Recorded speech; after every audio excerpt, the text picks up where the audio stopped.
Hello, everybody. This is me, and this is my sustainability story. So, in the story, I will talk about how my passions and interactions with the world have led me to envision a sustainable society, which would then lead to a sustainable planet. This is not a story of how I've adapted my thinking to a global perspective of sustainability.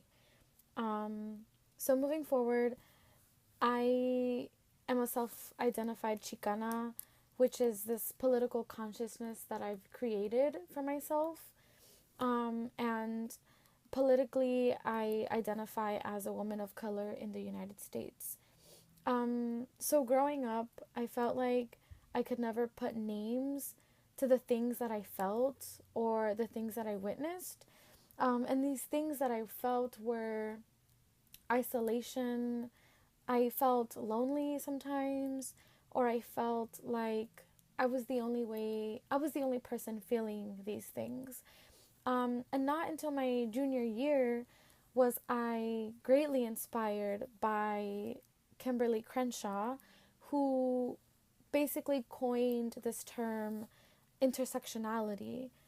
And so, in McCall's words, intersectionality is a methodology of studying the relationships among dimensions and modalities of social relationships and subject formations.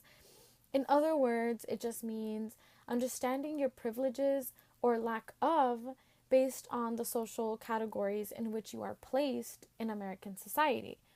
So, for example, the privilege that a black woman has versus a white man, or the privilege of a white woman versus a black man, privileges that a black man has versus a white woman. And to complicate things more, the privileges that an educated black woman has versus a poor white man.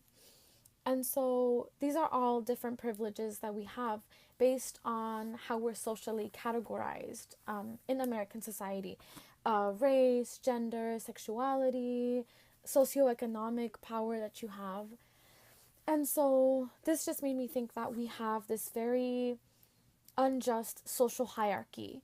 And so then I also started thinking about other social injustices, which in the future I kind of grew this really great passion for. And so these social injustices would include the impacts of slavery, which is now modern day racism, the exploitation of labor of undocumented workers, the lack of health care for impoverished communities, gentrification, racism in education, sexism, and violence against women. And so I'm like, okay, why do I care about these things? And one of the reasons is because I could finally put names to the things that I felt and the things that I witnessed in my life, in school, and just growing up, like I could go back to my experiences and say, okay, they were really sexist or they were really racist.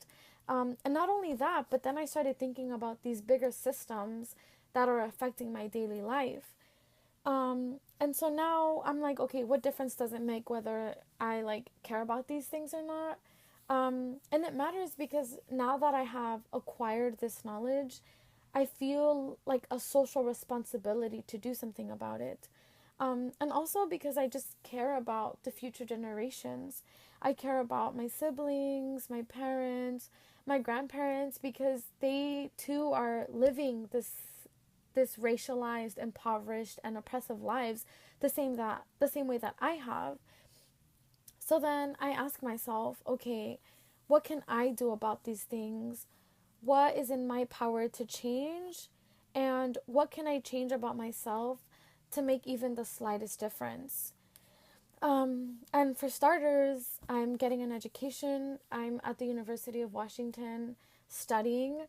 I'm an active member of my community, and I try to give back by providing resources and providing the knowledge that I have gained from just my life experiences and my college education. I fight for immigrant rights. I have conversations with my siblings about the importance of education. I surround myself with people who give me the energy to continue fighting. And to answer this question of how I define sustainability, I say that there will never be a sustainable planet if we do not have a sustainable society. If we don't collectively work to solve all of the issues and injustices of the world, for example, we cannot fight for environmental justice if we are not also fighting for immigrant rights. We cannot fight for Black Lives Matter if we're not also fighting for undocumented dreamers. We cannot fight for sustainable housing if we are not fighting for affordable housing or fighting against gentrification, because everything is interconnected. We are in these much larger systems that have such an impact and a domino effect on each other. For example, businesses and capitalism are interconnected. The criminal justice system and the penal system are connected. And so, because everything is interconnected, it's important that we focus on all of the issues and be passionate about these issues. At least for me, that's what's important for me. And so now, if you replace, the passions that I have presented you, like my personal passions, and you replace my passions with yours, you can ask yourself, like, what can I do about it? What is in my power to change?